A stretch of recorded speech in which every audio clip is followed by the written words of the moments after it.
Vamos dar início ao nosso estudo do Evangelho segundo o Espiritismo. Hoje nós vamos estudar o capítulo 4. Ninguém pode ver o reino de Deus se não nascer de novo.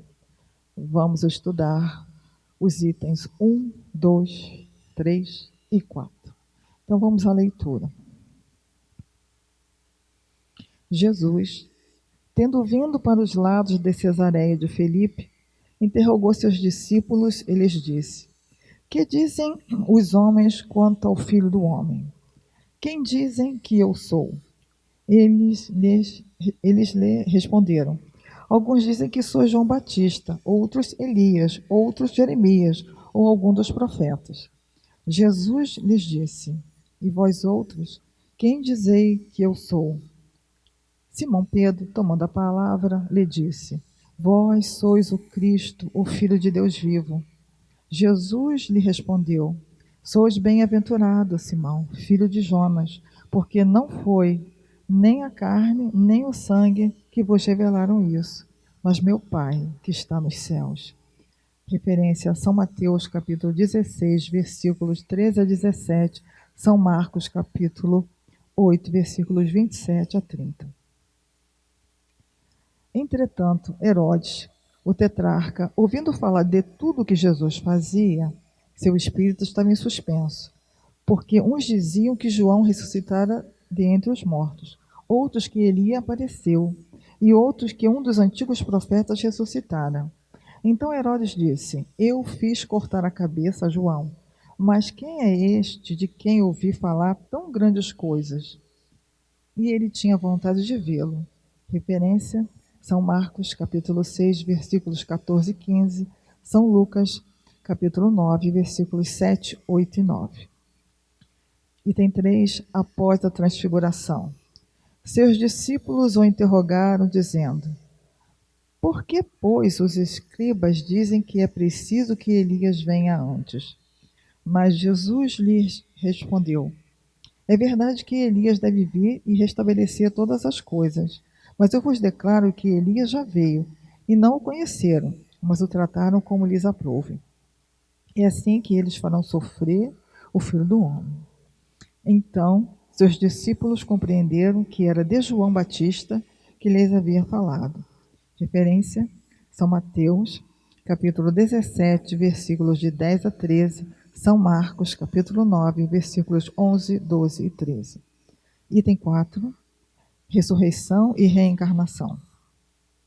A reencarnação fazia parte dos dogmas judaicos sob o nome de ressurreição. Só os saduceus, que pensavam que tudo acabava com a morte, não acreditavam nela. As ideias dos judeus sobre esse ponto, como sobre muitos outros, não estavam claramente definidas, porque não tinham senão noções vagas e incompletas sobre a alma e sua ligação com o corpo.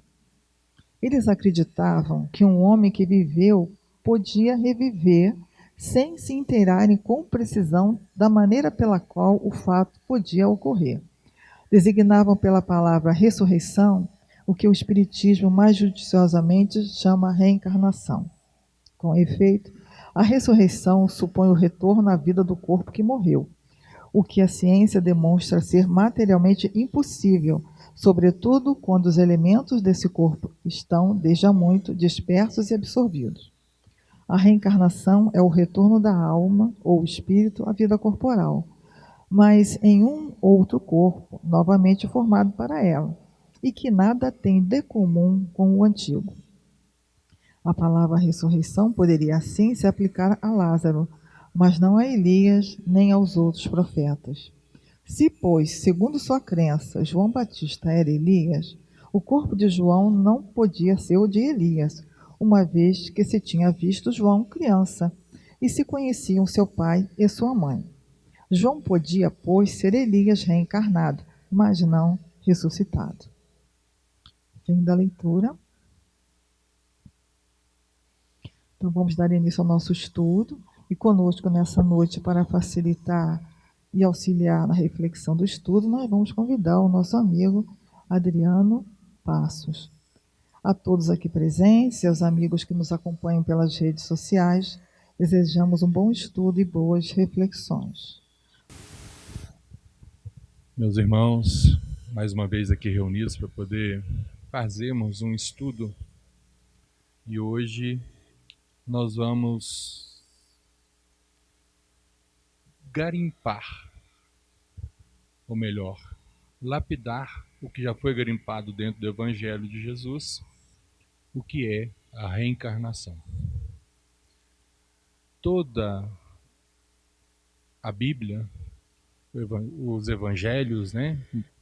O Novo Testamento e o Velho Testamento são recheados de mediunidade, de provas da reencarnação. Algumas religiões, né, têm interpretações diferentes e todas elas falam sobre a vida após a morte, que esta existência nossa define o que acontecerá com a gente, algumas para o céu, outras para o inferno. E sabemos, como espíritas, que o inferno não existe. O inferno está na nossa mente, na nossa consciência, quando em estado espiritual ou encarnados ainda, deixamos que as más atitudes nos atingem e temos que resgatá-las. E essa dor é o inferno. Ao contrário que as boas ações nos traz felicidade. Este estudo de hoje, no capítulo 4, do 1, item 1 ao 4, nós temos bem claro o processo da reencarnação, que se diferencia do que os judeus daquela época e até hoje, né, acreditam. Até hoje não, mas os judeus daquela época acreditavam ser a ressurreição. O que é a ressurreição? Era a volta de uma pessoa que morreu, ou seja, desligou o espírito do corpo. Só que eles não tinham a ideia de como que funcionava a alma ligada ao nosso corpo. Então eles achavam que, de alguma forma, aquele que morreu ressuscitava com o próprio corpo. Hoje, cientificamente falando, sabemos que isso não é possível. Não tem como um corpo que já se desfez, que já se deteriorou, voltar à vida. Como diz uma parte do estudo que eu fiz hoje, nós podemos citar um caso de ressurreição, mas que também a ciência explica, mas eu não vou entrar nessa questão, que é o caso de Lázaro, amigo de Jesus, que tinha um problema lá de doença, né? Começou a entrar em estado cadavérico, mas Jesus o trouxe à vida de volta. É uma doença que nós não vamos falar sobre ela. Nós vamos nos ater a esse tipo de exemplo de uma ressurreição. Bom, Jesus, quando aqui veio para o nosso meio, veio nos ensinar o Evangelho, provando que a morte, como entendíamos naquela época, e muitos hoje ainda entendem da mesma forma, não é o fim. Temos a vida espiritual. Isso quase todas as religiões de hoje concordam. Tem algumas materialistas aí que falam que depois que morremos, perdemos o corpo, tudo se acaba. Mas a maioria vai pelo lado do mundo espiritual, da sobrevivência do espírito. E a doutrina espírita veio para nos colocar cientificamente, explicar cientificamente o que é a reencarnação. A reencarnação é a volta do espírito em um novo corpo, em uma nova dimensão de lugar, um novo meio, colocando-nos como alma num lugar, numa família, onde vamos trabalhar aquilo que falhamos em vidas anteriores. Jesus deixou claro, tem várias passagens no Evangelho que nos diz, vamos nos ater aqui a esse de hoje, quando após a transfiguração que aconteceu na montanha, onde apareceu Elias e Moisés, Jesus virou uma luz e se ouviu do céu uma voz falando: Filho.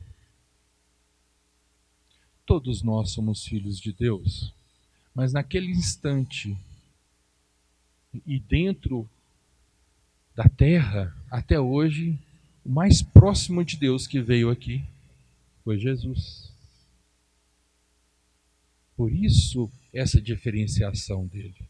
Por isso chamá-lo de Deus, porque ele funciona como o nosso exemplo. Funciona como o nosso Deus, o que nós temos que alcançar, de buscar. E depois dessa transfiguração, como diz no texto que Dona Fátima acabou de ler para a gente, seus discípulos interrogaram ele dizendo: por quê? Pois os escribas dizem que é preciso que Elias venha antes. E Jesus lhe respondeu: é verdade que Elias deve vir e restabelecer todas as coisas, mas eu vos declaro que Elias já veio, e não o conheceram, mas o trataram como lhes aprouve. É assim que eles farão sofrer o Filho do Homem, que é Jesus, né? Então os discípulos compreenderam que era João Batista que lhes havia falado. Ou seja, Jesus falou que Elias estava encarnado, agora desencarnado de novo, como João Batista. Nesse texto do Evangelho é inequívoca a afirmação do próprio Jesus da reencarnação que todos nós temos. Está aqui a prova maior. A primeira prova maior, vou corrigir, foi Jesus, quando morreu, eles falam ressuscitou, aparecendo para os discípulos, fazendo ainda várias aparições para as outras pessoas, mostrando que ali o Espírito estava vivo. Não existia a morte em definitivo. E aqui nessa passagem nós temos o processo da reencarnação. Falado, afirmado, comentado por Jesus. Está na Bíblia, no Novo Testamento, em todas as Bíblias. Esse texto tirado do Evangelho e sabiamente comentado pelos Espíritos de Luz que iluminaram Kardec e toda a equipe que fez esse maravilhoso trabalho, faz as complementações, um raciocínio que nós chamamos do Evangelho Rede Viva. É o Evangelho com as verdadeiras colocações que nós agora podemos ter, que também foi colocado, que viria por Jesus. Ele falou, Consolador prometido vai vir e ficar com vocês até os finais do tempo. E o Consolador prometido é a doutrina espírita. Nós estudamos a reencarnação. Não existe outra religião, doutrina, que possa falar mais sobre reencarnação e mediunidade do que a doutrina espírita.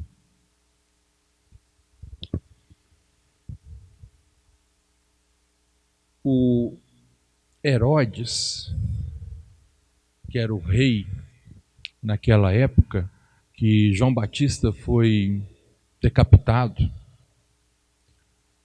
como diz ali no texto lido,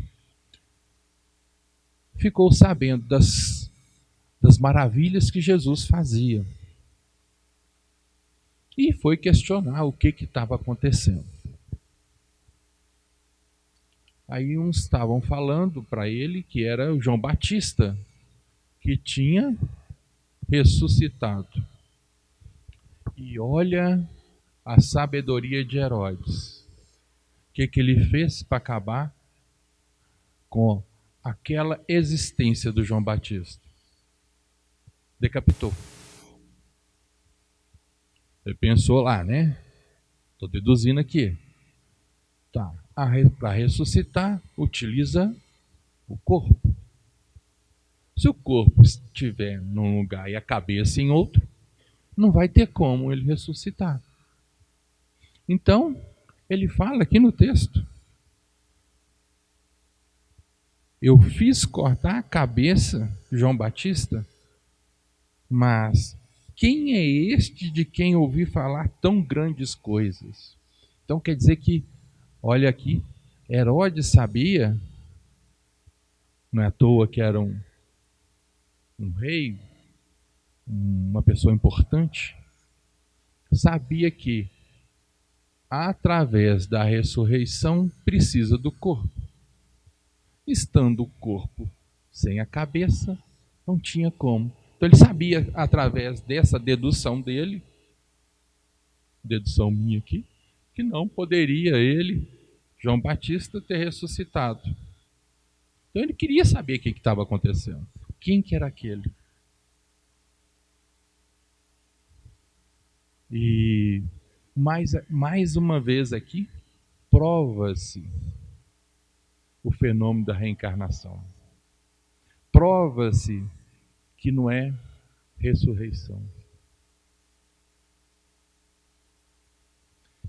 Bom,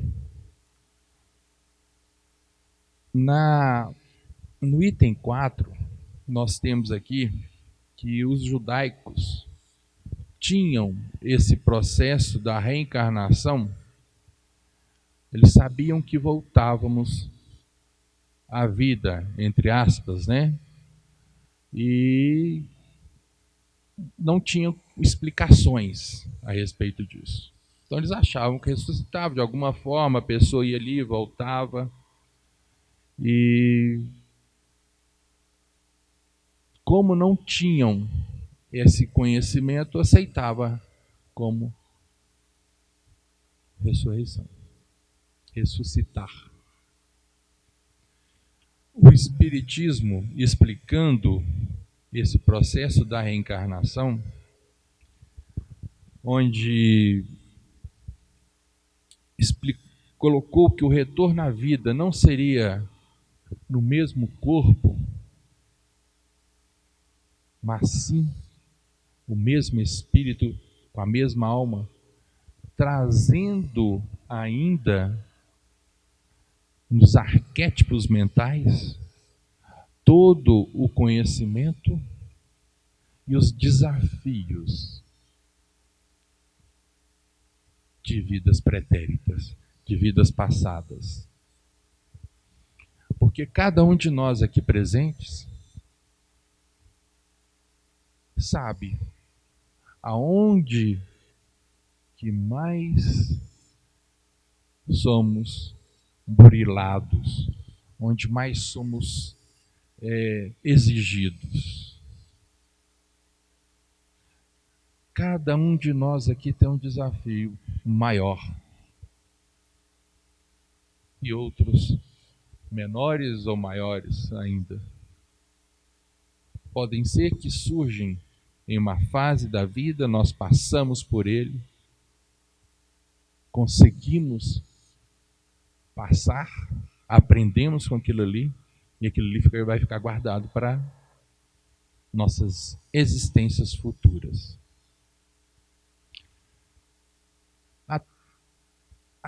Alguns de nós conseguem perceber assim, gente, eu já fui dessa forma em outra existência. Eu já fiz isso em outra existência. Fica aquela certeza e dúvida ao mesmo tempo. Quando isso vem, essa certeza e dúvida ao mesmo tempo, com certeza, o que está falando ali é a nossa consciência, para poder observarmos, sentirmos que temos que melhorar naquela parte ou deixar de fazer aquilo.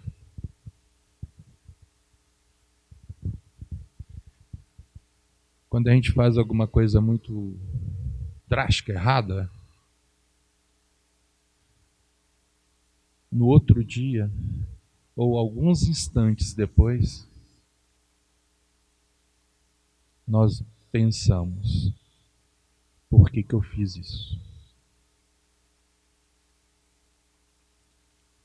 Bom, exatamente esse erro que nós cometemos também está guardado nos nossos arquétipos mentais. Ou seja, na nossa consciência tem tudo das nossas vidas pretéritas. As coisas boas que realizamos, o que já conseguimos realizar de bom, o que conseguimos evoluir, mas também temos nos nossos arquétipos mentais as nossas falhas, os instintos assassinos, os instintos, vamos tratar dessa forma, sexuais, de forma incontrolada. Então, tudo isso nós trazemos com a gente. E aqui vem aquela pergunta: por que então reencarnamos com tudo isso? Com essa parte boa e a nossa parte ruim. Se poderíamos vir só com a parte boa, tudo estaria perfeito. Mas Deus não quer colocar-nos perfeitos. Deus quer nos transformar através das nossas próprias ações, estudos, modificações, reforma íntima, em pessoas boas, perfeitas. Somos criados, está no Livro dos Espíritos, somos criados simples e ignorantes, porém perfectíveis. Então,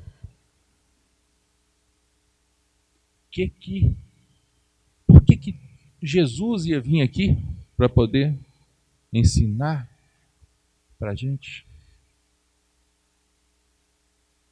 Ele tinha que vir ensinar a fórmula. Ele passou a fórmula da evolução. O que teríamos que fazer para poder chegar até no estado crístico que é o dele,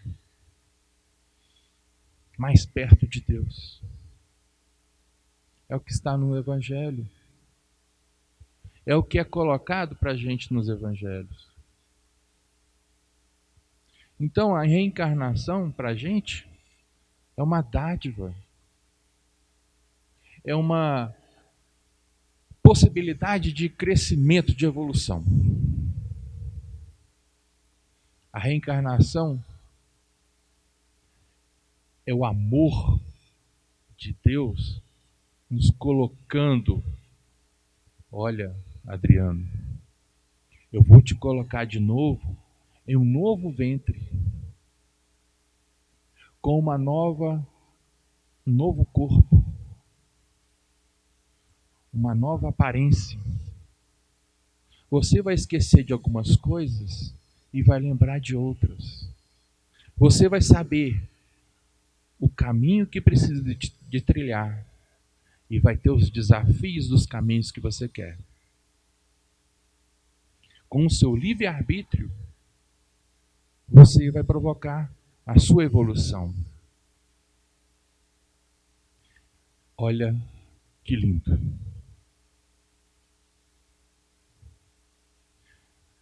A reencarnação é a certeza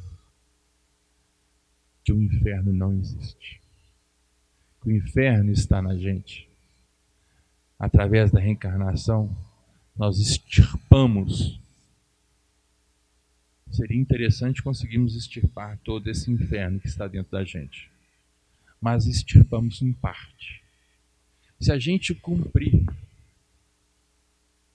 aquelas dores, aquelas infernais mais fortes que temos aqui nessa existência, estaremos cumprindo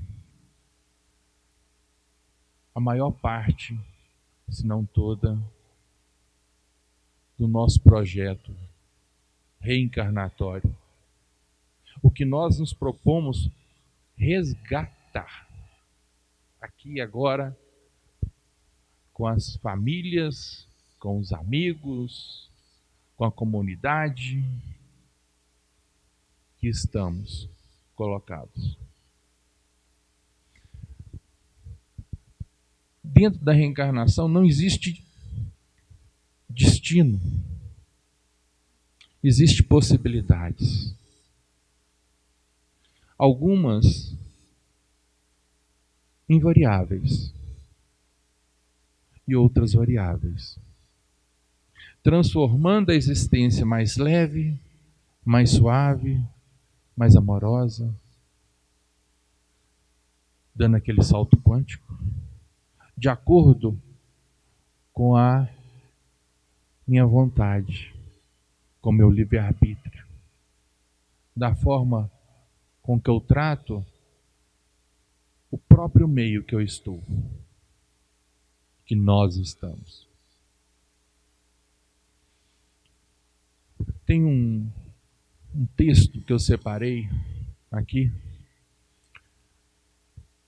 de Chico, ditado por Emmanuel. Eu vou lê-lo. Ele tem um título: Ninguém foge à lei da reencarnação. Ontem, atraiçoamos a confiança de um companheiro, induzindo-o à derrota moral.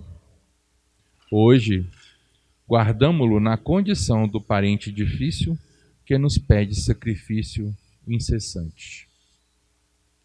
Ontem, abandonamos a jovem que nos amava, inclinando-a ao mergulho na lagoa do vício. Hoje, temo-la de volta, por filha incompreensiva necessitada do nosso amor. Ontem colocamos o orgulho e a vaidade no peito de um irmão que nos seguia os exemplos menos felizes. Hoje, partilhamos com ele a afeição de esposo despótico ou de filho problema, o cálice amargo da redenção. Ontem, esquecemos compromissos veneráveis, arrastando alguém ao suicídio. Hoje, encontramos esse mesmo alguém na pessoa de um filhinho, portador de moléstia irreversível, tutelando-lhe à custa de lágrimas o trabalho de reajuste. Ontem, abandonamos a companheira inexperiente à míngua de todo auxílio, situando-a nas garras da delinquência. Hoje, chamamo-la ao nosso lado, na presença de esposa conturbada e doente, a exigir-nos a permanência no curso infatigável da tolerância. Ontem, dilaceramos a alma sensível de pais afetuosos e devotados, sangrando-lhes o espírito, apunhalando de ingratidão. Hoje, moramos no espinheiro em forma de lar, carregado de fardos, de angústia, a fim de aprender a plantar carinhos e felicidade. À frente de toda dificuldade e de toda prova, abençoa sempre e faz o melhor que possas. Ajuda aos que te partilham a experiência, ora pelos que te perseguem, sorria para os que te ferem e desculpam todos aqueles que te injuriam. A humanidade é a chave de nossa libertação, e sejam quais sejam os teus obstáculos na família, é preciso reconhecer que toda construção moral no reino de Deus, perante o mundo, começa nos alicerces invisíveis da luta em casa. Dentro da reencarnação, nós temos a maior de todas as escolas, que é a escola do lar. Ali dentro, possivelmente, temos um encarnado, inimigo em outra existência, que possivelmente, antes de encarnarmos, fizemos os ajustes com eles e promovemos o nosso retorno juntos para poder burilar aquelas falhas, aqueles desgastes, aquela inimizade, aquela briga milenar que provocamos durante quanto tempo? A reencarnação é a nossa redenção, de buscar o melhor para a gente. E é através da reencarnação que nós transformamos a sociedade. Começando lá no berço nosso, da nossa casa, com aqueles, o pai, irmão, ou os agregados, cunhados e cunhadas, esposa. É ali, nesse meio, que nós começamos a mudar, primeiro a gente, depois o mundo. Nós mudamos o mundo quando mudamos dentro da gente. Mudando nosso interior, nós mudamos a forma de tratar as pessoas que estão próximas. E a partir daí, vai para o trabalho, para a escola, para a sociedade, para os vizinhos.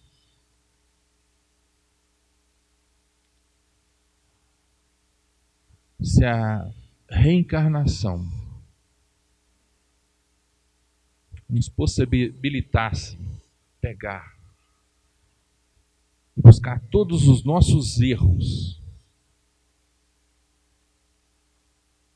de vidas anteriores, pessoas que já discutimos, matamos ou fomos mortos, nós teríamos um caos. Porque quando éramos primitivos, não pensávamos tanto no amor, nós não tínhamos nenhum receio de tirar a vida de quem quer que seja. Não tínhamos receio de fazer qualquer tipo de covardia com qualquer outra pessoa.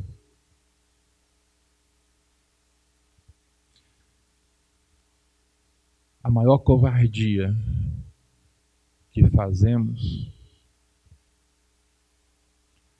não é tirar a vida do próximo, é tirar a própria vida perante as dores que nós estamos sentindo dos vícios, dos erros do passado.